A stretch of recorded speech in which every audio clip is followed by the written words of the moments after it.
सदियों से बड़े सगीर में दिलों को दहला देने वाली लोक कहानियां सुनाई जाती रही हैं, जिन्नात, चुड़ैलें और भूत बंगलों के किस्से। लेकिन आज हम एक बिल्कुल अलग ही तज्जिया करने वाले हैं। अगर हम गौर करें तो जिस तरह हमारी कम्युनिकेशन टेक्नोलॉजी बदली है, बिल्कुल उसी तरह हमारे खौफ भी बदल चुके हैं। रिवायती भूत बंगले अब खत्म नहीं हुए, बल्कि वो डिजिटल मालवेयर बन चुके हैं। ये दरअसल एक बुनियादी सवाल है। अगर भूत माशरे की गहरी परेशानियों और डर का ही एक अक्स है, तो जब पूरा माशरा मुकम्मल तौर पर ऑनलाइन हो जाए तो ये भूत कहाँ जाते हैं? आज के इस डिजिटल दौर में जब हम अपनी आधी से ज्यादा जिंदगी इंटरनेट पर गुजारते हैं, तो आखिर ये रूहें अब कहाँ रहती हैं? ये एक बिल्कुल नया राज है जिसे आज हम मिलकर सुलझाएंगे। तो इस तज़किये में हम इन 6 अहम हिस्सों पर बात करेंगे। पहले जिस्मानी भूत और रिवायत, फिर हॉन्टेड मीडिया का सफर, उसके बाद समाजी राब्ते और वबा, चौथे नंबर पर एल्गोरिदम्स और डिजिटल हतमियत, पांचवां जिनसी तखसीस और आखिर में मीडिया स्केप के आईने। चलिए सबसे पहले हिस्से से शुरुआत करते हैं, जिस्मानी भूत और उनकी रिवायत। अगर बुनियादी बातों को देखा जाए तो बड़े सगीर में भूत का तस्वुर हमेशा से एक ऐसी फौकुल फितरत मखलूक का रहा है जो किसी पुरतशद्दुद मौत या अधूरी ख्वाहिशात की वजह से इस दुनिया में बंधी रह जाती है। मतलब तारीखी तौर पर हमारे डर का ताल्लुक बिल्कुल उन्हीं दुनियावी और जिस्मानी मसाइल से जुड़ा था। ये रूहें वैसे ही उसूलों की पाबंद थीं जो इस मादी दुनिया के हैं। लेकिन यहाँ सबसे मजे की बात यह है कि पुराने जमाने में खौफ की हदें कितनी महदूद थीं। ख्वाह वो पिछल परी हो जिसके पांव उल्टे होते थे, या ऐसी रूहें जो जमीन से थोड़ा ऊपर तैरती थी और उनका साया नहीं होता था। इनसे बचने के तरीके भी फिजिकल थे। पानी, लोहा या जली हुई हल्दी की महक से इन्हें दूर रखा जा सकता था। और सबसे बड़ी बात, ये महसूस जगहों तक महदूद होते थे, जैसे कोई दरख्त या भूत बंगला। इंसान वहां से निकल गया तो समझे जान बच गई। खैर, अब दूसरे हिस्से की तरफ आते हैं, हॉन्टेड मीडिया का सफर। वक्त के साथ सब कुछ बदल गया। 90 की दहाई और 2000 की शुरुआत में एक बहुत बड़ा शिफ्ट आया, जहां हॉरर सिनेमा ने दिखाना शुरू किया कि लानतें अब फिजिकल जगहों से निकलकर मीडिया में आ रही हैं। 1998 की फिल्म रिंगू को ही देख लें, जिसमें आसिब एक VHS टेप में कैद था। फिर 2001 में कैरो आई, जिसने भूत को इंटरनेट कनेक्शन में डाल दिया। और हालिया सालों में फ्रेंड रिक्वेस्ट और काउंटडाउन जैसी फिल्मों ने तो इस खौफ को सीधा हमारे हाथों में पकड़े स्मार्टफोन्स और सोशल मीडिया तक पहुंचा दिया। इन दोनों अदवार के फर्क पर जरा गौर करते हैं। पुराने आसिब या तो किसी खास जगह पर होते थे या VHS टेप जैसी चीज में, जिन्हें तोड़कर या जलाकर खत्म किया जा सकता था। लेकिन नई लानतें वो बिल्कुल गैर मादी हैं। उनकी लामहदूद कापियां बन सकती हैं और इनको डिलीट करना मुमकिन नहीं है। डिजिटल भूत इंटरनेट के जरिए सिर्फ सफर नहीं करते, वो इसके ढांचे के अंदर बसते हैं और बिल्कुल किसी खतरनाक वायरस की तरह फैलते हैं।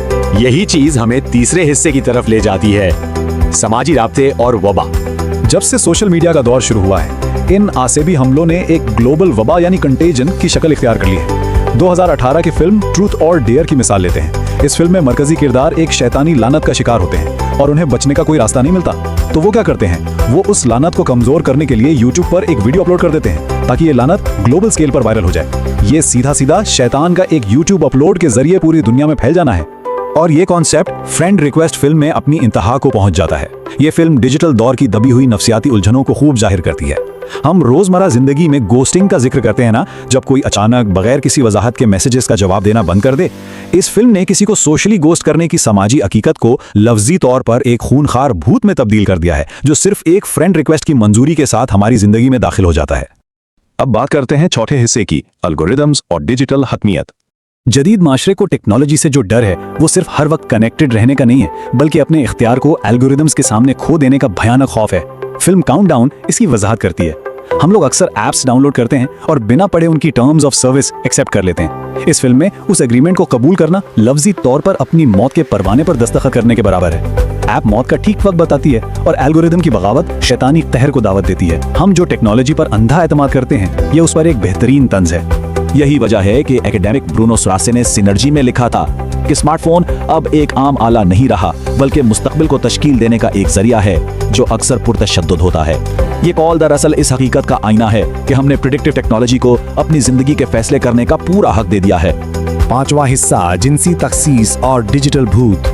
अगर इस बात पर तवज्जो मरकूज की जाए कि इन आसेब का निशाना कौन बनता है, तो यहाँ पुरानी रिवायतों और डिजिटल भूत दोनों में एक हैरत अंगेज तसलसल मिलता है। जनूबी एशिया की लोक कहानियों में चुड़ैल का तस्वुर तो मशहूर है। एक ऐसी औरत की बेचैन रूह जिसे शदीद दुख पहुंचा हो, जो खास तौर पर मर्दों से बदला लेने आती है। तारीखी तौर पर इन दास्तानों में इस खौफनाक जनानापन यानी मॉन्स्ट्रस फेमिनिन का पहलू हमेशा से मौजूद रहा है। जब हम आज के हॉरर को देखते हैं तो पता चलता है कि जदीद मीडिया ने इस रिवायत को बरकरार रखा है। हॉन्टेड मीडिया असल में जेंडर्ड मीडिया बन चुका है। अक्सर बेशतर निशाना बनने वाले किरदार नौजवान खवातीन होती हैं। साइबर दौर में वही पुरानी फाइनल गर्ल की रिवायत का एक नया रूप है, जहां इन खवातीन को शदीद एल्गोरिथमिक तशद्दुद और ऑनलाइन हैरेसमेंट का निशाना बनाया जाता है और उनकी आज़ादी पूरी तरह से खत्म कर दी जाती है। और इसकी सबसे खौफनाक शक्ल 2018 की फिल्म कैम में सामने आती है।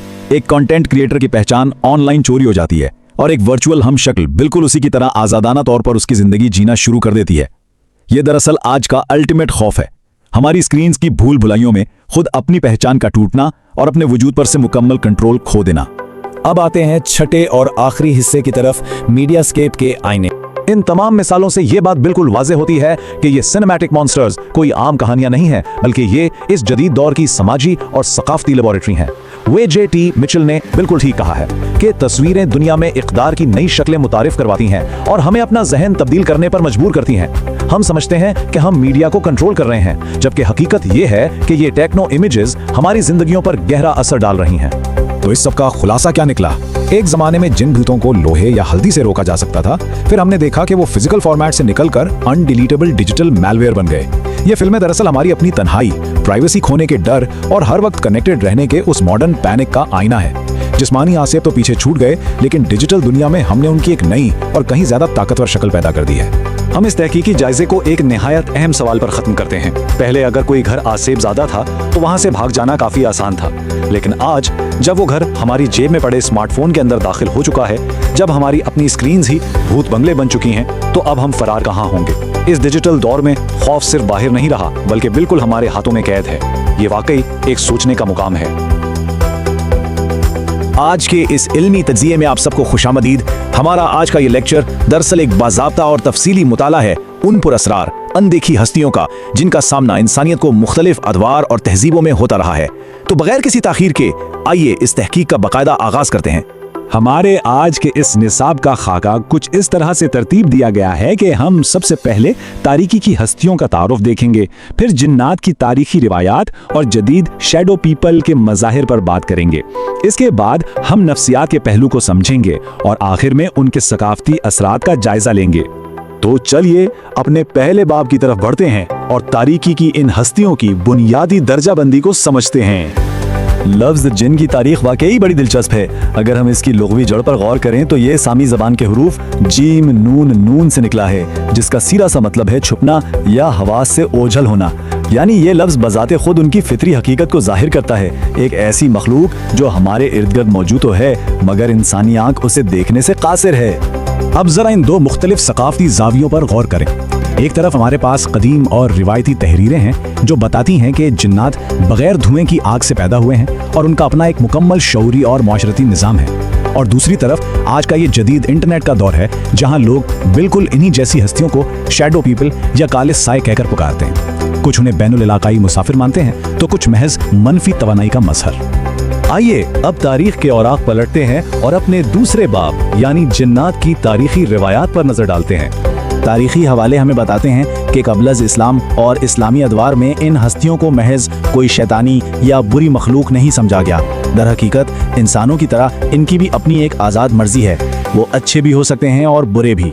ये अपनी शक्ल बदलने में माहिर माने जाते हैं, ख़ास तौर पर सांप या बिच्छू का रूप लेना। वैसे तो ये वीरान जगहों पर अपनी तन्हाई में रहना पसंद करते हैं, लेकिन हाँ, अगर इनके मामलात में मुदाखलत की जाए तो ये जवाबी कार्रवाई भी ज़रूर करते हैं।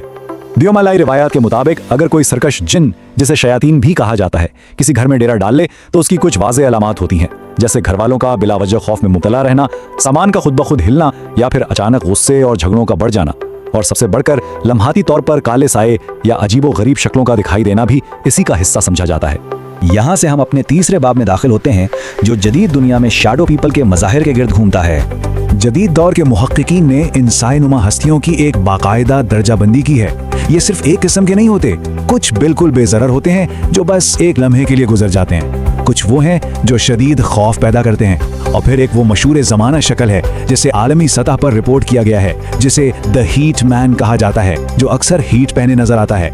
इस हवाले से मशहूर मुहक्किक ब्रैड स्टैगर की ये बात बहुत अहम है। वो बताते हैं कि दरअसल शैडो पीपल आज के दौर की एक जामे इस्तिलाह यानी कैच ऑल टर्म बन चुकी है। हो सकता है कि लोग बिल्कुल मुख्तलिफ नौइयत के माफूकुल फितरत वाक़यात का सामना कर रहे हों, लेकिन वो इन सबको सिर्फ एक ही नाम दे देते हैं, शैडो पीपल। और एक बहुत बड़ी गलतफहमी ये है कि ये साए सिर्फ अंधेरे रातों में ही नजर आते हैं। ऐसा हरगिज नहीं है। कई मुस्तनद वाक़यात ऐसे दर्ज हैं, जैसे डॉग नामी एक लड़के का वाक़या जिसने दिन की मुकम्मल रोशनी में एक काले साए को अपने घर के सहन में दौड़ते हुए देखा। ये साबित करता है कि इन वाक़यात को महज रात के अंधेरे का वहम कहकर मुस्तरद नहीं किया जा सकता। अब वक्त है कि हम थोड़ा मारूजी अंदाज अपनाएं और अपने चौथे बाब में देखें कि साइंस और नफ्सियात इस हवाले से क्या कहती है। तो नफ्सियात के आईने में इन हस्तियों का क्या जवाब है? बहुत से ऐसे मुशाहिदात बिल्कुल स्लीप पैरालिसिस यानी नींद के फालिज से मेल खाते हैं। इस तिब्बी हालत में आपका दिमाग तो जाग जाता है, मगर जिस्म के पट्टे हार्मोन्स की वजह से मफलूज रहते हैं। इस कश्मकश के दौरान इंसान को सीने पर शदीद बोझ और ऐसा महसूस होता है जैसे कमरे में कोई खौफनाक चीज मौजूद है। माहिर नफ्सियात प्रोफेसर एप्रिल हेबेरियन इस हयातियाती अमल को बहुत खूबसूरती से बयान करती हैं।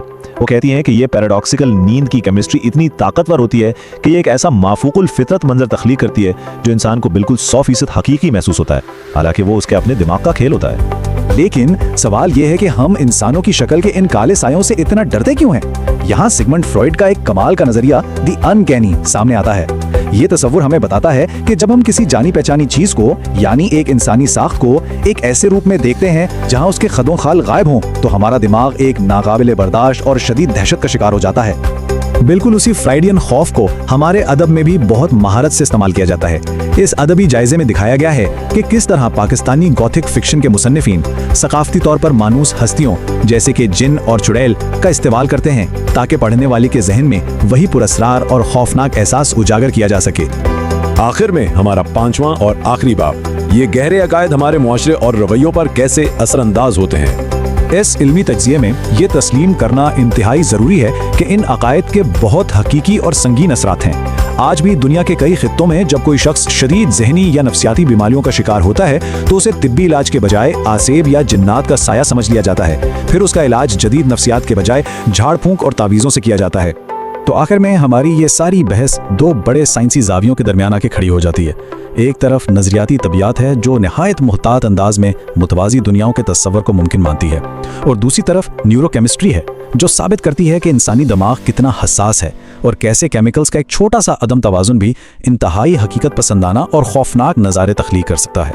इस पूरे तालीमी सफ़र के इख्तिताम पर हमारे सामने एक सबसे बड़ा और हतमी सवाल बाकी रह जाता है। क्या इंसानी दिमाग की बनावट ही ऐसी है कि वो खौफ के आलम में उन साइनुमा हस्तियों को खुद तख्लीक कर लेता है, या फिर क्या इंसान वाकई पिछली कई सदियों से किसी ऐसी अनदेखी दुनिया के मुसाफिरों का मुशाहिदा कर रहा है जो हमारे दरमियान मौजूद है? ये एक ऐसा मामला है जिस पर गौर करना अब आपका काम है। आज के इस लेक्चर में साथ देने का बहुत शुक्रिया। आज हम एक ऐसी तहकीक के गहरे अंधेरों में उतरने वाले हैं जो वाकई रोंगटे खड़े कर देने वाली है। हमारा अपना बार-ए-सगीर, जहां जिन्नात, चुड़ैलें और भूत प्रेत की कहानियां तो सबने सुनी होंगी, लेकिन अगर ये सिर्फ कहानियां ना हो तो? आज इस तज्जिये में हम कुछ ऐसे दस्तावेजी हकायक और बराह रास्त तजर्बात पर बात करेंगे जो इन माफौकुल फितरत ताकतों को बिल्कुल सच साबित करते हैं। तो बिना वक्त ज़ाया किए इस एक्सप्लेनर का आगाज करते हैं। पहले जरा आप इस खौफनाक मंजर का तस्वुर करें। एक इंतहाई सन्नाट भरी आधी रात, अचानक एक भारी भरकम लोहे की सीढ़ी जो पहले नीचे थी खुद ब खुद छत पर चली जाती है, और फिर कमरे के अंदर किसी लाशनुमा चीज का अचानक हरकत करना।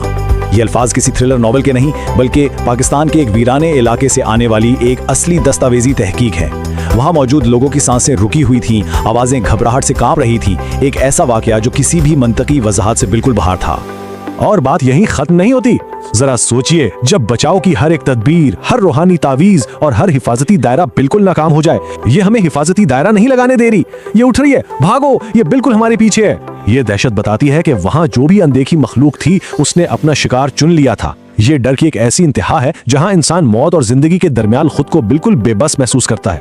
तो आइए अपनी इस तहकीक के पहले हिस्से की तरफ चलते हैं, आधी रात का सामना। आखिर इन वीरानियों और अंधेरों में ऐसा क्या छुपा है? ये जो वायरल एनकाउंटर्स आजकल सामने आते हैं, ये दरअसल एक बहुत ही गहरा और सदियों पुराना सिलसिला है। बरे-सगीर की वीरानी जगहें, खामोश हवेलियां और आबादी से दूर इलाके हमेशा से ही इन कुव्वतों का मरकज समझे जाते हैं। मुकामी लोगों के लिए ये ताकतें कोई अजनबी या अनोखी बात नहीं, बल्कि उनके अकायद और रोजमर्रा की जिंदगी का एक खौफनाक सच्चा हिस्सा है। अब हम आगे बढ़ते हैं अपने दूसरे हिस्से पर, जहां हम इन माफूकुल फितरत मखलूकात की पहचान और प्रोफाइलिंग करेंगे। अगर हम इन एंटिटीज का एक सस्पेक्ट बोर्ड बनाएं तो वाज़ेह होता है कि हर मखलूक की अपनी एक अलग पहचान है। जैसे भूत, इनके बारे में माना जाता है कि ये मुर्दों की रूहें हैं, इनके पैर उल्टे होते हैं, आवाज नाक से आती है और इनका कोई साया नहीं पड़ता। दूसरी तरफ जिन है, धुएं के बगैर आग से बनी ये मखलूक रूप बदलने में माहिर होती है और बिल्कुल इंसानों की तरह इनमें खुद मुख्तारी होती है। और फिर पैतनी या चुड़ैल, जिसे नापाक रूह कहा जाता है, इनका ठिकाना दरख्त होते हैं और इनकी शक्ल निहायत भयानक और बिगड़ी हुई होती है। ये दर्जाबंदी उन सदियों के मुशाहिदात का नतीजा है जो सीना बसीना चलते आए हैं। और कुछ एंटिटीज तो और भी ज्यादा मखसूस होती हैं, जैसे ममदू। ये ख्याल किया जाता है कि ये उन बंगाली मुसलमान मर्दों की रूहें हैं जो किसी अचानक या गैर तभी मौत का शिकार हुए। ममदू का तस्वुर बेहतरीन अंदाज में दिखाता है कि किस तरह मुकामी लोग कहानियां और मजहबी अकायद आपस में जुड़कर एक बिल्कुल नई और दहशतज़दा एंटिटी को जन्म देते हैं। इस सब के बाद हम अपने तजिए के तीसरे हिस्से में दाखिल होते हैं, जहां बात होगी बैठक और उसमें होने वाली रूहानी झाड़ फूंक की। चलिए अब सीधा पेशावर के अंदरूने शहर चलते हैं। एक इंतहाई पुरस्कार मंजर, जुमेरात की रात को होने वाला खवातीन का एक खुफिया इज्तिमा जिसे बैठक कहते हैं। लेकिन ये आम इज्तिमात नहीं है। पर्दा नशीं खवातीन के लिए ये बैठक रूहानी इलाज का जरिया होने के साथ साथ मुआशरती दबाव से निकलने का एक बहुत अहम रास्ता भी है। यहाँ पूरी तैयारी के साथ इन अनदेखी मखलूकात का दबे पांव सामना किया जाता है। मिरासीन इस रस्म में बाकायदा एक सख्त और मुनज़्ज़म तरीका अपनाती हैं। सबसे पहले माहौल बनाए रखने के लिए संदल की धुनी दी जाती है, फिर मखसूस मजहबी और लोकगीत गाए जाते हैं। इसके बाद शुरू होता है मरीज का एक बेखुद कर देने वाला रक्स, जिसे मैदान कहते हैं। यही वो वक्त है जब माना जाता है कि रूह मरीज के जिस्म पर हावी हो गई है। आखिर में जब मरीज निढाल होकर गिर जाता है तो उसे पीले फूलों और धुनी की मदद से ठंडक पहुंचाई जाती है। फिर आता है इस बैठक का सबसे हैरत अंगेज और राजदार हिस्सा, पूछगछ। क्या तुम मुसलमान हो या काफिर? कहाँ रहते हो? इस शख्स को क्यों तंग कर रहे हो? यहाँ ध्यान देने वाली बात यह है कि मखलूक को किसी आम बीमारी की तरह नहीं, बल्कि एक बाशऊर घुसपैठिए के तौर पर लिया जाता है। उससे मुकम्मल मंतिकी सवालात किए जाते हैं ताकि एक मुआयदा करके उसे जिस्म से निकालने पर मजबूर किया जा सके। इसके बाद इस तहकीक का चौथा हिस्सा आता है, घर में जिन, जो एक सच्चा खानदानी वाकया है। अगर कोई आपसे कहे कि हमें मालूम था कि ये सिर्फ चींटियां नहीं हो सकती क्योंकि मारने पर उनका खून बहता था, तो सुनकर कितना अजीब लगता है ना। ये किसी फसाने की बात नहीं है, बल्कि लाहौर के एक आम बाप की दस्तावेजी गवाही है। उसे यकीन था कि उसका घर सिर्फ कीड़े मकोड़ों के नहीं, बल्कि खौफनाक दुश्मन कुव्वतों के जेर असर हैं जो चींटियों के भेस में मौजूद थीं। जब आम छोटी छोटी चीजें डर बन जाएं, तो घबराहट की इंतहा क्या होगी। इसी खानदान के हवाले से एक इंतहाई बेचैन कर देने वाली हकीकत सामने आती है जब एक 8 साल की बच्ची मरियम का जिक्र होता है। एक पूरा खानदान अपनी ही छोटी बच्ची को एक जिन, जिसका नाम सुलेमान था, उससे बात करने का जरिया बनाता है। एक इंसानी घराने का अपनी ही मर्जी से एक आग से बनी मखलूक के साथ रहना और उसे अपने रोजमर्रा के मसाइल के लिए इस्तेमाल करना, ये वाकई होश उड़ा देने वाली बात है। लेकिन वहां गौरतलब सवाल ये उठता है कि आखिर कोई भी समझदार मजहबी खानदान खुद चलकर जिन्नात को अपने घर में दावत क्यों देगा। इस परेशान कुन सवाल का जवाब कुछ यूं है कि रूहानी वसीलों या दुनियावी मुश्किलात के फौरी हल की ख्वाहिश बाज़ औक़ात हमारे डर पर पूरी तरह हावी हो जाती है। ताकत की चाहत भूत जिन के खौफ से कहीं ज्यादा बड़ी निकल आती है। और अब हम पहुंचते हैं अपने तज्जिए के आखिरी और 5वें हिस्से पर, एक पुरस्कार आईना।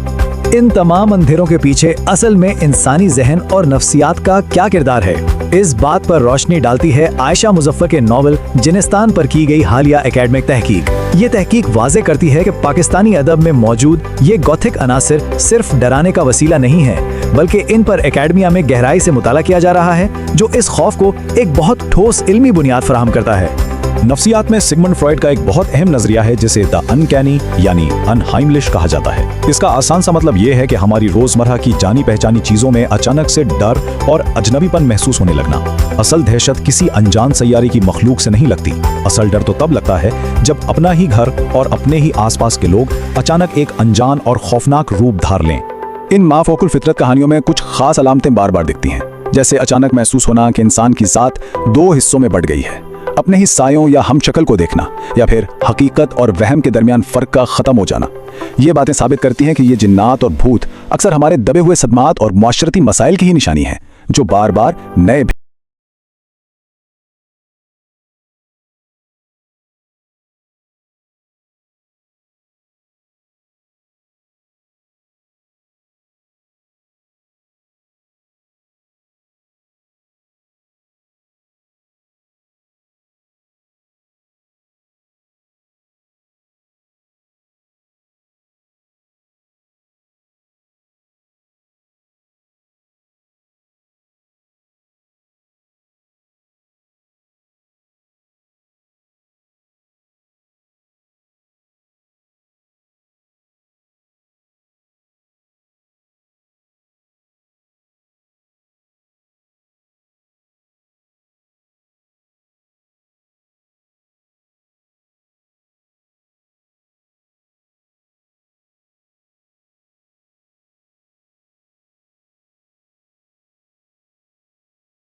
आयतुल कुर्सी पढ़नी है ताकि डेली लाइफ महफूज रहे, सोने से पहले आखिरी 2 आयात ताकि नींद पुरसुकून हो, और रूटीन के मुताबिक रोज़ाना या हर 3 दिन में पूरी सूरह अल बकरा या उसके सेक्शंस की तिलावत करना ताकि घर में हमेशा बरकत बनी रहे।